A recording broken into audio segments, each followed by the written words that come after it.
ନମସ୍କାର ନମସ୍କାର। ଆସନ୍ତୁ ଆଜି ବାକ୍ୟ ଆଡକୁ ଯିବା।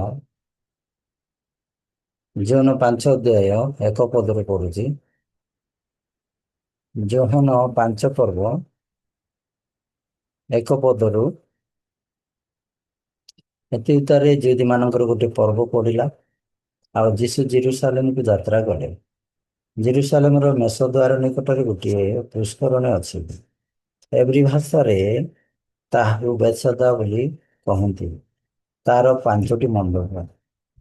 ସେଗୁଡ଼ିକରେ ଅନେକ ପୀଡ଼ିତ, ଅନ୍ଧ, ଖଞ୍ଜ ଓ ସୁସ୍ଥାଙ୍ଗ ପଡ଼ି ରହିଥିଲେ। ସେମାନେ ଜଳ ସଞ୍ଚରଣ ଅପେକ୍ଷାରେ ରହୁଥିଲେ, କାରଣ କୌଣସି କୌଣସି ସମୟରେ ପ୍ରଭୁଙ୍କର ଜଣେ ଦୂତ ପୁଷ୍କରିଣୀରେ ଅବତରଣ କରି ଜଳ କମ୍ପଉଥିଲେ। ଆଉ ଜଳ କମ୍ପିଲା ପରେ ଯେ କେହି ପ୍ରଥମରେ ସେଥିରେ ପ୍ରବେଶ କରୁଥିଲା, ସେ ଯେକୌଣସି ରୋଗରେ ଆକ୍ରାନ୍ତ ହୋଇଥିଲେ ସୁଦ୍ଧା ସୁସ୍ଥ ହୋଇଥିଲା। ସେଠାରେ 38 ବର୍ଷାବଧି ରୋଗଗ୍ରସ୍ତ ଜଣେ ଲୋକ ଥିଲା। ଯୀଶୁ ତାଙ୍କୁ ପଡ଼ି ରହିଥିବା ଦେଖି ବହୁ କାଳର ରୋଗୀ ବୋଲି ଜାଣି ତାକୁ ପଚାରିଲେ, ତୁମେ କ'ଣ ସୁସ୍ଥ ହେବାକୁ ଇଚ୍ଛା କରୁଅଛ? ରୋଗୀଟି ତାହାଙ୍କୁ କହିଲା, ମହାଶୟ, ଜଳ କମ୍ପିବା ସମୟରେ ମୋତେ ପୋଖରୀ ଭିତରକୁ ଘେନି ଯିବା ପାଇଁ ମୋର କେହି ନାହିଁ, ଆଉ ମୁଁ ଯାଉ ଯାଉ ଅନ୍ୟ ଜଣେ ମୋ ଆଗରୁ ପଶିଯାଏ। ଯୀଶୁ ତାହାକୁ କହିଲେ, ଉଠ, ତମେ ଖଟିଆ ଘେନି ଚାଲ। ସେହି କ୍ଷଣେ ସେ ଲୋକଟି ସୁସ୍ଥ ହେଲା, ଆଉ ଆପଣାର ଖଟିଆ ଘେନି ଚାଲିବାକୁ ଲାଗିଲା। ସେଇଦିନ ବିଶ୍ରାମ ବାର ଥିଲା। ଆମେ 9 ପଦ ପର୍ଯ୍ୟନ୍ତ ପଢିଲୁ। ତ ଏ ଜାଗାରେ ତ ଦେଖିବେ ବହୁତ ଗୁଡ଼ିଏ ବିଷୟ ଅଛି, ଯୋଉ ବିଷୟ କି ଲୁଚିକି ରହିଅଛି। କିନ୍ତୁ ଯେହେତୁ ଗସ୍ପେଲ ଆମେ ଏବେ ବର୍ତ୍ତମାନ ଜୁମରେ ଚାଲୁଛି, ସେଥିପାଇଁ ଆମେ ଏ ବିଷୟ ଗସ୍ପେଲର ଉଦ୍ଦେଶ୍ୟରେ ଆଜି ଶୁଣିବା। ଏ ଜାଗାରେ ଯେତେବେଳେ ଦେଖୁଛୁ ଆମେ ଏ ଯୋଉ ବେଥସାଦା ପୋଖରୀର ଚାରିଆଡେ ଯୋଉମାନେ ଅଛନ୍ତି, କିଏ କିଏ ଅଛନ୍ତି ଏଠି? 3 ପଦରେ ଲେଖା ହେଇଛି, ସେଗୁଡ଼ିକରେ ଅନେକ ଅନେକ ପୀଡ଼ିତ, ଅନ୍ଧ, ଖଞ୍ଜ ଓ ସୁସ୍ଥାଙ୍ଗ ପଡ଼ି ରହୁଥିଲେ। ତ ଏମାନଙ୍କ ବିଷୟରେ ଚିନ୍ତା କରିବା, ଯେମିତିକି ଜଣେ ସିରିୟସ୍ ହେଲେ କୋଉ ଜାଗାରେ ରଖାଯାଏ? ମେଡିକାଲରେ, ଏମିତି ଆଇସିୟୁରେ ରଖାଯାଏ। ଆଇସିୟୁରେ ରଖିଲେ ସେଠି ଆମ ଇଚ୍ଛାରେ ଆମେ ଯାଇପାରିବା ନା, ଅଲଗା ସେଠି ଛାଡିକି ଅଲଗା ଜାଗାରେ ପେସେଣ୍ଟ ପାଖରେ ଜଣେ ରହିପାରିବ। କିନ୍ତୁ ଆଇସିୟୁରେ ଯଦି ରଖାଯିବ ଅବଜରଭେସନରେ, ସେଠି ପେସେଣ୍ଟ ପାଖରେ କିଏ ବି ରହିବେ ନାହିଁ, ଖାଲି ପେସେଣ୍ଟ ଜଣେ ଥିବେ, ଆଉ ଭିତରେ ଆଉ ସେ ନର୍ସ ମାନେ ଥିବେ, ଷ୍ଟାଫ ଥିବେ। ତ ସେମିତି ଏ ଯୋଉ 3 ପଦରେ ଅନ୍ଧ, ଖଞ୍ଜ, ସୁସ୍ଥାଙ୍ଗ, ଏମାନେ ସବୁ ସମାନ ଆଇସିୟୁରେ ଯେମିତି ପେସେଣ୍ଟ ଥାଏ, ସେମିତି ହିଁ ସେମାନେ ପଡ଼ି ରହିଛନ୍ତି, ଶୋଇକି ଅଛନ୍ତି। ୟାର ମାନେ ତାଙ୍କ ଶରୀର ଟିକେ ବି ସୁସ୍ଥତା ନାହିଁ, ତାଙ୍କ ଶରୀରରେ ଟିକେ ବି ବଳ ନାହିଁ, ତାଙ୍କ ଶରୀରରେ କୌଣସି ପ୍ରକାର ସେଠି ଉଠିବା ପାଇଁ କି ନହେଲେ ଯିବା ପାଇଁ ଏମିତିକା ବଳ ନାହିଁ। କେବଳ ତାଙ୍କ ଚିନ୍ତାରେ ଅଛି ଯେ ମୁଁ ଜଲ୍ଦି ଯିବି, ଜଳ ସଞ୍ଚାରଣ ହେଲେ ମୁଁ ଆଗେ ପଶିବି, ମୁଁ ଆଗେ ପଶିବି ବୋଲି ଯୋଉ ହୃଦୟରେ ଅଛି, ଏଇଟା ତା ଶରୀରରେ ସେ ଶକ୍ତି ନାହିଁ, କି ତାଙ୍କ ଚିନ୍ତାରେ ଅଛି ଏଇଟା। ସେମିତି ଯେତେବେଳେ ଆମେ ଜିଜିକଲ ପୁସ୍ତକରେ 20 ପର୍ବର 25 ପଦକୁ ଦେଖିବା, ସେଇଠି ବ୍ୟବସ୍ଥା ବିଷୟରେ ଲେଖା ହେଇଛି। ବ୍ୟବସ୍ଥା ବିଷୟରେ ଲେଖା ହେଇଛି, ସେଠି ବିଧି ଆଉ ନିୟମ ବିଷୟରେ ଲେଖା ହେଇଛି। ଆଉ ବ୍ୟବସ୍ଥାରେ ଆମର ମଙ୍ଗଳ ନାହିଁ, ଆଉ ବ୍ୟବସ୍ଥା ଦ୍ୱାରା ଆମେ ବଞ୍ଚି ପାରିବା ନା, ଏମିତିକାଟା ଦେଇଛନ୍ତି ପରମେଶ୍ୱର। ଯେମିତିକି ଏମାନେ ତାଙ୍କ ଶରୀର ସାରା ରୋଗରେ ଆକ୍ରାନ୍ତ ହେଇକି ଅଛନ୍ତି। ସେମାନେ କେବଳ ଗୋଟେ ହିଁ ରାସ୍ତା ଅଛି, ପଡ଼ି ରହିଥିବା ଜାଗା, ଆଉ ସେମାନେ ହଲିବାକୁ, ତଳକୁ ଯିବା, ବସିବା, ଏମିତି ଶକ୍ତି ତାଙ୍କର ଦେହରେ ନାହିଁ। ସେମିତି ବ୍ୟବସ୍ଥାକୁ ମାନିବା ଆମ ପାଇଁ ଅସାଧ୍ୟ, ଅସମ୍ଭବ। ଯେହେତୁ ଆମ ଭିତରେ କ'ଣ ଅଛି? ବ୍ୟବସ୍ଥା ନ ମାନିବା ବିଷୟ ଅଛି। ସେଥିପାଇଁ ପରମେଶ୍ୱର କହିଛନ୍ତି, ଓ ଜଇଁରେ ସେମାନେ ବଞ୍ଚିବେ ନାହିଁ ଏପରି ବିଧି, ଜଇଁରେ ମାନଙ୍କର ମଙ୍ଗଳ ନୁହେଁ ଏପରି ବ୍ୟବସ୍ଥା ଆମେ ସେମାନଙ୍କୁ ଦେଲୁ ବୋଲି କହୁଛନ୍ତି। ଯୋଉ ବିଧି ଆଉ ଯୋଉ ବ୍ୟବସ୍ଥା ଦେଇଛନ୍ତି ତାହିଁରେ ମଙ୍ଗଳ ନାହିଁ, ଆଉ ତହିଁ ଦ୍ୱାରା ଆମେ ବଞ୍ଚି ପାରିବାନି। ତ ଏମାନେ ମଧ୍ୟ କେବେ ମଧ୍ୟ ଉଠିକି ଜଳ ସଞ୍ଚାରଣକୁ ଯାଇପାରିବେନି। ଆଚ୍ଛା, ସେଇଠି ଏବେ ସୁସ୍ଥ ହେଲା ଏମିତି ବି ଖବର ନାହିଁ ସେ ଜାଗାରେ। ସେମିତିକା ନ୍ୟୁଜ ବି ନାହିଁ ଯେ ଜଳ ସଞ୍ଚାରଣ ହେଲା ଆଉ ବର୍ତ୍ତମାନ ଜଣେ ପଶିଲା ଆଉ ସେ ସୁସ୍ଥତା ପାଇଲା, ଏମିତି ବି ନ୍ୟୁଜ ନାହିଁ ସେଠି। ହଁ, ଏମିତି ଘଟିଲା ବୋଲି ବି ନାହିଁ, ଏମିତି ଘଟିଥିଲା ଆଉ। ତ ଯଦି ଆମେ ସେଠି ଦେଖିବା ଏ ଯୋଉ ରୋଗୀ ମାନେ, ଅନ୍ଧ ମାନେ, ଖଞ୍ଜ ମାନେ, ସେମାନେ ଯେମିତି କି ଜଣେ ରୋଗୀ ମେଡିକାଲରେ ଆଇସିୟୁରେ ପଡି ରହିଛି, ସେମିତି ଏ ପୁଷ୍କରିଣୀର ଚାରିଆଡେ ବେଲସେଦାର ଚାରିଆଡେ ସେମାନେ ଶୋଇକି ଅଛନ୍ତି। ମାନେ ତାଙ୍କ ଶରୀର ଏମିତି ଦୁର୍ବଳ ଅଛି ଆଉ ଉଠି ପାରିବେ ନାହିଁ ସେମାନେ। ଯେମିତିକି ଆଇସିୟୁରେ ଥିବା ପେସେଣ୍ଟ ଯେମିତି ଏମାନେ ମଧ୍ୟ ସମାନ। କିନ୍ତୁ ତାଙ୍କର ଚିନ୍ତାରେ ମୁଁ ପ୍ରଥମେ ଜଳ ସଞ୍ଚାରଣ ହେଲେ ପଶିବି, ମୁଁ ଆଗେ ଯିବି, ଏ ଜାଗାରେ ସେମାନଙ୍କର ପ୍ରଚେଷ୍ଟା ଅଛି, ସେମାନଙ୍କର କାର୍ଯ୍ୟ ଅଛି। ସେଥିପାଇଁ ସେ ଜାଗାରେ କେବେ ମଧ୍ୟ ଉଦ୍ଧାରକର୍ତ୍ତା ପହଞ୍ଚିବେ ନାହିଁ। ଉଦ୍ଧାରକର୍ତ୍ତା ଯିଏ, କିଏ ଉଦ୍ଧାରକର୍ତ୍ତା? ଯାହାକୁ ଉଦ୍ଧାର ପାଇବାର ଆବଶ୍ୟକତା ଅଛି ତା ପାଖରେ ପହଞ୍ଚିବେ ଯିଏ, ସିଏ ହେଉଛନ୍ତି ଉଦ୍ଧାରକର୍ତ୍ତା। କିନ୍ତୁ ଏ ଜାଗାରେ ଏମାନଙ୍କର ପରିସ୍ଥିତି କଣ ଅଛି? ଏମାନେ ତାଙ୍କ ହୃଦୟ ଭିତରେ ନିଜେ ଉଦ୍ଧାରକର୍ତ୍ତା, ନିଜେ ସୁସ୍ଥ ହେବା ପାଇଁ ଚାହୁଁଛନ୍ତି, ନିଜେ ସେମାନେ କମ୍ପିଟିସନ ଚାଲୁଛି, ନିଜେ ସେମାନେ ପ୍ରତିଯୋଗିତା କରୁଛନ୍ତି, ମୁଁ ଆଗେ ପଶିବି, ମୁଁ ଆଗେ ପଶିବି। କିନ୍ତୁ ଶେଷ ପର୍ଯ୍ୟନ୍ତ ଦେଖିଲେ ନା ଦୂତ ଆସିକି ହଲଉଛି ପାଣି, କମ୍ପଉଛି ପାଣି କି ନାହିଁ। ତ ଯଦି ଆମେ ସେମାନଙ୍କ ବିଷୟରେ ଚିନ୍ତା କରିବା, ସେମାନେ ଯେମିତିକି ଆଇସିୟୁର ପେସେଣ୍ଟ ଅଛନ୍ତି ସେମିତି ସେ ପୁଷ୍କରଣୀରେ ଅଛନ୍ତି। ସେଥିପାଇଁ ସେ ହୃଦୟରେ ଯୀଶୁ ପହଞ୍ଚି ନାହାନ୍ତି। କିନ୍ତୁ ଜଣେ 38 ବର୍ଷ ରୋଗଗ୍ରସ୍ତ ଲୋକ, ଯିଏକି ତାଙ୍କ ହୃଦୟ ଭିତରେ ମୋ ଦ୍ୱାରା ହବ ନାହିଁ, ମୋ ଶରୀରରେ କୌଣସି ବି ଶକ୍ତି ନାହିଁ, ସେଥିପାଇଁ ସିଏ କହୁଛି ଯେ ପ୍ରଭୁ ମତେ ନେବା ପାଇଁ, ଘେନି ଯିବା ପାଇଁ କେହି ନାହାନ୍ତି। ତ ଏ ଲୋକ ହିଁ ଗୋଟେ ବିଷୟ ପାଇଲା ଯେ ମୁଁ ହଉଛି ଆଇସିୟୁର ପେସେଣ୍ଟ। ଏମିତି ସେ ହୃଦୟ ପାଇଲା। ସେଥିପାଇଁ ସେ ଜାଗାରେ ଉଦ୍ଧାରକର୍ତ୍ତା ପହଞ୍ଚିବେ। ସେମିତି ଯେଉଁମାନେ କି ବ୍ୟବସ୍ଥା ମୋ ଦ୍ୱାରା ପାଳନ କରିବା ଅସମ୍ଭବ, ବ୍ୟବସ୍ଥା ଦ୍ୱାରା ମୋର ମଙ୍ଗଳ ନାହିଁ, ବ୍ୟବସ୍ଥାରେ ମୁଁ ବଞ୍ଚି ପାରିବି ନାହିଁ, ବ୍ୟବସ୍ଥା ଦ୍ୱାରା ମୁଁ ଜୀବନ ପାଇବି ନାହିଁ, ଯେଉଁମାନଙ୍କ ହୃଦୟ ଏପରି ଥାଏ ସେମାନେ ହିଁ ଯୀଶୁଙ୍କର ଆବଶ୍ୟକତା ରହିଛି।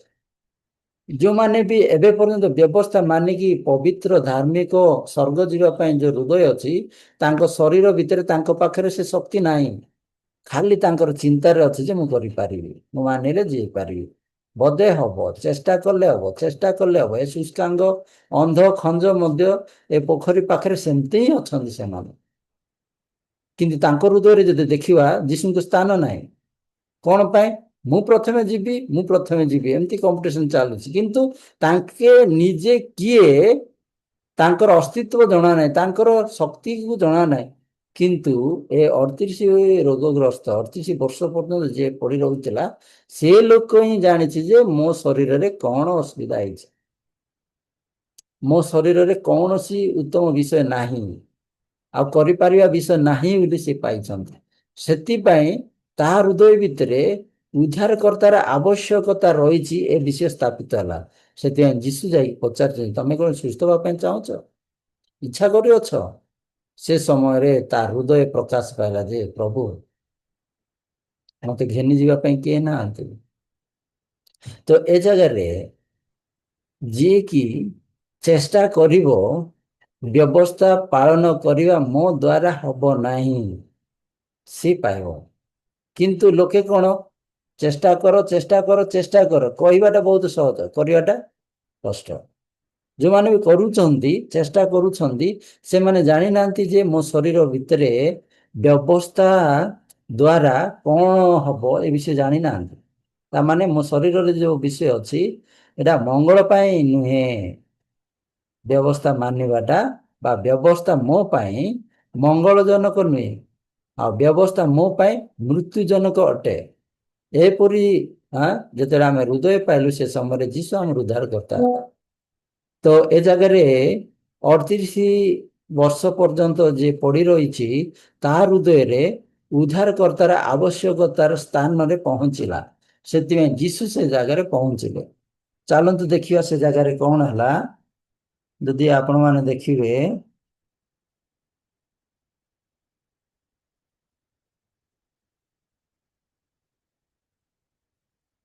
ଜିସାୟ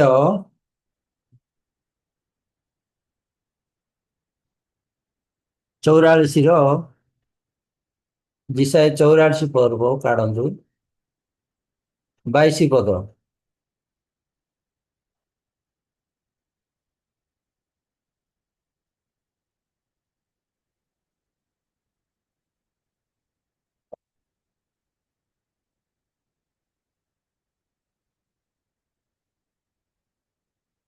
ପାଇଛନ୍ତି କି? ଯଦି ପାଇଛନ୍ତି ମୁଁ ପଢୁଛି। ଆମ୍ଭେ ତୁମର ଅଧର୍ମ ସବୁ ନିବିଡ଼ କୁହୁଳିର ନ୍ୟାୟ ଓ ତୁମର ପାପ ସବୁ ମେଘ ପରି ମାର୍ଜନା କରିଅଛୁ। ଆମ୍ଭ ନିକଟରେ ଫେରିଆସ, କାରଣ ଆମ୍ଭେ ତୁମକୁ ମୁକ୍ତ କରିଅଛୁ। ଯେତେବେଳେ ଏ 38 ବର୍ଷ ରୋଗଗ୍ରସ୍ତ ଲୋକ ଦେଖୁଛୁ, ଯୀଶୁ ଯେମିତିକି ସିଏ ନିଜେ ଉଠିବା ପାଇଁ କହୁଛନ୍ତି ଏମିତି ଦେଖାଯାଉଛି। କିନ୍ତୁ ଯଦି ପ୍ରକୃତରେ ଦେଖିବା ଏ ଜାଗାରେ ଆମ୍ଭ ନିକଟରେ ଫେରିଆସ, କଣ ପାଇଁ ଫେରିଆସ କହୁଛନ୍ତି? ଯେହେତୁ ପରମେଶ୍ୱର ଆମକୁ ମୁକ୍ତ କରିଅଛନ୍ତି, ପରମେଶ୍ୱର ଆମକୁ ପବିତ୍ର କରିସାରିଛନ୍ତି। ଜୋନ 19 ପର୍ବର 30 ପଦରେ ସେ ଜାଗାରେ ଯୀଶୁ କହିଲେ କି ସମାପ୍ତ ହେଲା। ଯେତେବେଳେ ଯୀଶୁ ସମାପ୍ତ ହେଲା ବୋଲି କହିଲେ ଆମେ ମୁକ୍ତ ହେଇସାରିଛୁ, ଆମେ ପବିତ୍ରୀକୃତ ହେଇସାରିଛୁ, ଆମେ ସିଦ୍ଧ ହୋଇସାରିଛୁ। ସେଥିପାଇଁ ଏ ଜାଗାରେ ପରମେଶ୍ୱର କହୁଛନ୍ତି ଆମ୍ଭ ନିକଟକୁ ଫେରି ଆସ, କାରଣ ଆମେ ତୁମକୁ ମୁକ୍ତ କରିଅଛୁ। ସେମିତି ଉଠ ତମ ଖଟିଆ ଘେନି ଚାଲ, ଏ ପଦରେ ଯୀଶୁ ତାଙ୍କ ହୃଦୟ ଭିତରେ, ତାଙ୍କର ଶରୀର ଭିତରେ ସବୁ ଥିବା ଦୁର୍ବଳତା ରୋଗ ଶେଷ କଲେ, ସମାପ୍ତ କଲେ ଆଉ ମୁକ୍ତ କଲେ। ଆଉ ଏବେ ବର୍ତ୍ତମାନ ଯୀଶୁ କହୁଛନ୍ତି ତମେ ରୋଗୀ ନୁହେଁ, ତମେ ରୋଗୀ ନୁହେଁ, ତମେ ସୁସ୍ଥତା ପାଇସାରିଛ, ଉଠ ଖଟିଆ ଘେନି ଚାଲ। ଓ ବର୍ତ୍ତମାନ ଏ ଯୋଉ ବାକ୍ୟରେ ସେ ଶକ୍ତି ଦ୍ୱାରା ତା ଶରୀରରେ ଯୋଉ ରୋଗ ଥିଲା ବର୍ତ୍ତମାନ ଶୂନ୍ୟ ହେଇଯାଇଛି। ଯୀଶୁ କହିଲେ ସମାପ୍ତ ହେଲା। ଯୀଶୁ କହିଲେ ଉଠ, ଆରୋଧ ସମାପ୍ତ ହେଲା, ମୁକ୍ତ ମୁଁ କଲି। ତୋର ହୃଦୟରେ ପାପ ନାହିଁ, ତୋ ହୃଦୟରେ ପାପ ମୁଁ ରଖି ନାହିଁ, ମୁଁ ତୋତେ ପବିତ୍ର କଲି। ଉଠ ଖଟିଆ ଘେନି ଚାଲ।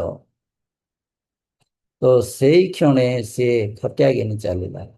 ଆଜି ମଧ୍ୟ ଆମେ ମୁକ୍ତ କରିସାରିଛନ୍ତି ପରମେଶ୍ୱର। ଜିସାୟ 44:22 ପରମେଶ୍ୱର କହୁଛନ୍ତି ମୁଁ ତମକୁ ମୁକ୍ତ କରିସାରିଛି, ଫେରି ଆସ। କଣ ପାଇଁ ମୁଁ ଫେରିବି? କିନ୍ତୁ ପରମେଶ୍ୱର କହୁଛନ୍ତି ମୋ ରୋଗ ଶୂନ୍ୟ ହେଇସାରିଛି, ମୋ ଶରୀରରେ କୌଣସି ରୋଗ ନାହିଁ, ମୋ ହୃଦୟରେ କୌଣସି ପାପ ନାହିଁ। ସେ ପାପକୁ ସମାପ୍ତ କଲେ ଯୀଶୁ। ଓ ତାହେଲେ ମୁଁ ପାପ ଶୂନ୍ୟ ଲୋକ, ମୁଁ ପବିତ୍ର ଲୋକ। ଓ ଧନ୍ୟବାଦ ପ୍ରଭୁ। ତ ଏଇପରି ଏ ଜାଗାରେ ଯେତେବେଳେ ଦେଖୁଛୁ ଆମେ ପରମେଶ୍ୱରଙ୍କ ଦ୍ୱାରା ଆମେ ମୁକ୍ତ ପାଇସାରିଛୁ, ପରମେଶ୍ୱରଙ୍କ ଦ୍ୱାରା ଆମେ ଉଦ୍ଧାର ପ୍ରାପ୍ତ ହେଇସାରିଛୁ। ମୁଁ ଆଶା କରୁଛି ଆଜି ଏ ବାକ୍ୟ ଦ୍ୱାରା ଆପଣମାନଙ୍କ ହୃଦୟରେ ପରମେଶ୍ୱର ବିଶ୍ୱାସ ଦେଇଛନ୍ତି। ଆସନ୍ତୁ ପ୍ରାର୍ଥନା କରିବା। ପ୍ରଭୁ ତମକୁ ଧନ୍ୟବାଦ ଦଉଛି ସମୟ ପାଇଁ, ତମେ ଆମକୁ ଆଜିର ବାକ୍ୟ ଦ୍ୱାରା ଆମ ହୃଦୟ ଭିତରେ ପ୍ରଭୁ ସେ ମୂଲ୍ୟବାନ ହୃଦୟକୁ ଦେଲ, ସେଥିପାଇଁ ଧନ୍ୟବାଦ ଦଉଛି। ଯେତେବେଳେ ଦେଖୁଛୁ ଏ ଜାଗାରେ ଏ 38 ବର୍ଷ ପର୍ଯ୍ୟନ୍ତ ଏ ଲୋକ ପଡି ରହୁଥିଲା, କିନ୍ତୁ ତାର ସାଇଡରେ ମଧ୍ୟ ବେଦସଦା ପୁଷ୍କରଣୀର ଚାରିଆଡେ ଅନ୍ଧ, ଖଞ୍ଜ, ଶୁଷ୍କାଙ୍ଗ ଏମିତି ଲୋକ ମଧ୍ୟ ପଡି ରହିଛନ୍ତି। କିନ୍ତୁ ଯେତେବେଳେ ସେମାନଙ୍କ ହୃଦୟ ଭିତରେ ଦେଖୁଛୁ ପ୍ରଭୁ, ସେମାନଙ୍କ ଶରୀରକୁ ଦେଖୁଛୁ ପ୍ରଭୁ, ସମ୍ପୂର୍ଣ୍ଣ ଅଲଗା। ଯଦିବା ଦୂତ ଆସିବ, ପାଣି କମ୍ପେଇବ, ହଲେଇବ, ମୁଁ ପ୍ରଥମେ ପ୍ରବେଶ କରିବି, ଏପରି ସେମାନଙ୍କର ଚିନ୍ତାରେ ଅଛନ୍ତି, ଭାବନାରେ ହିଁ ଅଛନ୍ତି। କିନ୍ତୁ ତାଙ୍କ ଶରୀର ଦେଖିଲେ ରୋଗରେ ପରିପୂର୍ଣ୍ଣ ହେଇକି ଅଛନ୍ତି, କୌଣସି ସ୍ୱାସ୍ଥ୍ୟ ନାହିଁ। ଖାଲି ଘାରେ ପରିପୂର୍ଣ୍ଣ, ରୋଗରେ ପରିପୂର୍ଣ୍ଣ, ଅସୁସ୍ଥତାରେ ପରିପୂର୍ଣ୍ଣ ହେଇକି ଅଛନ୍ତି। ଆୟୁଷରେ ପଡ଼ିଥିବା ରୋଗ ପରି ସେମାନେ ଶୁଷ୍କାଙ୍ଗ, ଅନ୍ଧ, ଖଞ୍ଜ ସେ ପୁଷ୍କରିଣୀ ଚାରିଆଡ଼େ ଶୋଇକି ଅଛନ୍ତି, ପଡ଼ି ହେଇକି ଅଛନ୍ତି। ହଁ ପ୍ରଭୁ, କିନ୍ତୁ ସେମାନେ କେବେ ବି ଜାଣିନାହାନ୍ତି ଯେ ଆମ ଶରୀରରେ କୌଣସି ଉତ୍ତମ ବିଷୟ ନାହିଁ କି ବଳ ନାହିଁ ଉଠିବା ପାଇଁ। ଏଇଟା ଆମର ମାଇଣ୍ଡରେ, ଆମ ଚିନ୍ତାରେ ହିଁ ଉଠିକି ମୁଁ ପଶିବି ବୋଲି ଭାବୁଛୁ। ଏମିତିକା ହୃଦୟରେ ଉଦ୍ଧାରକର୍ତ୍ତା କେବେ ମଧ୍ୟ ଆସିବ ନାହିଁ। ଯେତେବେଳେ ଏପରି ହୃଦୟକୁ ଦେଖୁଛୁ ପ୍ରଭୁ, ସେ ଜାଗାରେ ନିଜେ ଉଦ୍ଧାରକର୍ତ୍ତା ହଉଛନ୍ତି ସେମାନେ। ନିଜେ ସେମାନେ ହଁ ଉଦ୍ଧାର ପାଇବା ଲୋକର ହୃଦୟ ଫିଙ୍ଗି ଦେଇକି ଉଦ୍ଧାରକର୍ତ୍ତାର ଜାଗାରେ ଅଛନ୍ତି। କିନ୍ତୁ ତାଙ୍କ ସ୍ଥାନ ଦେଖିଲେ ଉଦ୍ଧାରକର୍ତ୍ତାର ଆବଶ୍ୟକତାର ସ୍ଥାନ। କିନ୍ତୁ 38 ବର୍ଷ ପର୍ଯ୍ୟନ୍ତ ଯିଏକି ଥିଲା, ସେ ହିଁ ଦେଖିପାରିଲା ଯେ ହଁ, ମୋ ଶରୀରରେ କୌଣସି ଭଲ ବିଷୟ ନାହିଁ, ସୁସ୍ଥତା ବିଷୟ ନାହିଁ, କେବଳ ରୋଗରେ ପରିପୂର୍ଣ୍ଣ ହେଇକି ଅଛି, ମୁଁ ଉଠି ପାରିବି ନାହିଁ। ସେଥିପାଇଁ ସେ କହିପାରିଲା, ମୋତେ ଜଳ ନିକଟକୁ ନେବା ନିମନ୍ତେ ମୋର କେହି ନାହିଁ। ସେ ସମୟରେ ଯୀଶୁ ତାର ଉଦ୍ଧାରକର୍ତ୍ତା ରୂପେ ଆସିଲେ, ଆଉ ଯୀଶୁ ତାର ଉଦ୍ଧାରକର୍ତ୍ତା ହେଲେ। ତା ହୃଦୟରେ ବର୍ତ୍ତମାନ ଉଦ୍ଧାରକର୍ତ୍ତାର ଆବଶ୍ୟକତା ଏ ବିଷୟକୁ ସେ ଜାଣିଲା। ଯେତେବେଳେ ଯୀଶୁ ଉଠ ତମ ଖଟିଆକିନି ଚାଲ, ସେ ସମୟରେ ପ୍ରଭୁ ସେ ଉଠିଲା ଆଉ ଖଟିଆକିନି ଚାଲିଲା। ଦେଖାଯାଉଛି ଇଏ ନିଜେ ଉଠିଲା ନାହିଁ, ଉଠିବାର ଶକ୍ତି ଯୀଶୁଙ୍କର, ଆଉ ଯୀଶୁ ହିଁ ଉଠେଇଲେ। ଆଉ ବର୍ତ୍ତମାନ ଉଠ ଆର ଅର୍ଥ ଯୀଶୁ କହୁଛନ୍ତି ଯେ ଏ ପକ୍ଷାଘାତୀ ରୋଗୀ, ବର୍ତ୍ତମାନ ତମେ ରୋଗ ନୁହେଁ, ତମେ ରୋଗୀ ନୁହଁ, ତମ ଶରୀର ଭିତରେ ଆଉ କୌଣସି ରୋଗ ନାହିଁ, ମୁକ୍ତ ହେଇସାରିଛି, ଉଠ ଚାଲ। ଆଉ ସେ ଶକ୍ତିକୁ ଦେଲେ, ଆଉ କହିଲେ, ଉଠିଲେ ଆଉ ଚାଲିଲେ ପ୍ରଭୁ। ଠିକ ସେଇ ସଦୃଶ ଜୋନ 19 ପର୍ବର 30 ପଦରେ ଯୀଶୁ କହୁଛନ୍ତି ସମାପ୍ତ ହେଲା। ଯିଶାୟ 44:22 କହୁଛନ୍ତି ଆମ୍ଭ ନିକଟକୁ ଫେରି ଆସ, କାରଣ ଆମେ ତୁମକୁ ମୁକ୍ତ କରିଅଛୁ। ହଁ ପ୍ରଭୁ, ଯେତେବେଳେ ଯୀଶୁ ସମାପ୍ତ ହେଲା ବୋଲି କହିଲେ, ସେ ସମୟରେ ଆମ ହୃଦୟ ଭିତରେ ଯେଉଁ ଅଦୃଶ୍ୟମାନ ରୋଗ ଥିଲା, ତା ହେଉଛି ପାପ, ତା ସମାପ୍ତ ହେଲା। ଆମ ହୃଦୟ ଭିତରେ ପାପ ମୁକ୍ତ କରିସାରିଛ, ପାପକୁ ଶେଷ କରିଛ, ପବିତ୍ର କରିଛ। ତମକୁ ଧନ୍ୟବାଦ ଦଉଛୁ ପରମେଶ୍ୱର। ଆଜି ଅନେକ ଅଛନ୍ତି ଯେଉଁମାନେ କି ଆଜି ପର୍ଯ୍ୟନ୍ତ ସେମାନେ ଏ ବିଷୟକୁ ପାଇନାହାନ୍ତି। ଅନୁଗ୍ରହ କର ପ୍ରଭୁ, ଯେପରିକି ସେମାନଙ୍କ ସାମ୍ନାରେ ଆମେ ପ୍ରଚାର କରିବୁ, ସାକ୍ଷ୍ୟ ଦେବୁ। ଯେତିକି ଜଣ ଯେଉଁଠି ବସିଛୁ ପ୍ରଭୁ, ଆମ ଘରେ, ଆମ ଗାଁରେ ଯଦି କୌଣସି ବ୍ୟକ୍ତି ଅସୁସ୍ଥତାରେ ପୀଡ଼ିତରେ ଅଛନ୍ତି, ପ୍ରଭୁ ଏବେ ଯାଅ ସୁସ୍ଥତା ଦିଅ, ଯେପରିକି ଏହି ସୁସମାଚାର ସେମାନେ ବି ଶୁଣିବେ ଆଉ ପରିତ୍ରାଣ ପାଇବେ, ସ୍ୱର୍ଗର ଅଧିକାର ହେବେ। ସେହିପରି ଆମମାନଙ୍କୁ ଅନୁଗ୍ରହ ଦିଅ। ସମସ୍ତ ବିଷୟ ତମ ହସ୍ତରେ ସମର୍ପଣ କରୁଛି। ପ୍ରାର୍ଥନା ଶୁଣିଛ, ଧନ୍ୟବାଦ ଦେଇ ଏହି ପ୍ରାର୍ଥନା ଯାହା ଜଡ଼ିତ ଯୀଶୁଙ୍କ ନାଁରେ ମାଗିଲି, ଆମେନ୍। ଧନ୍ୟବାଦ ସମସ୍ତଙ୍କୁ।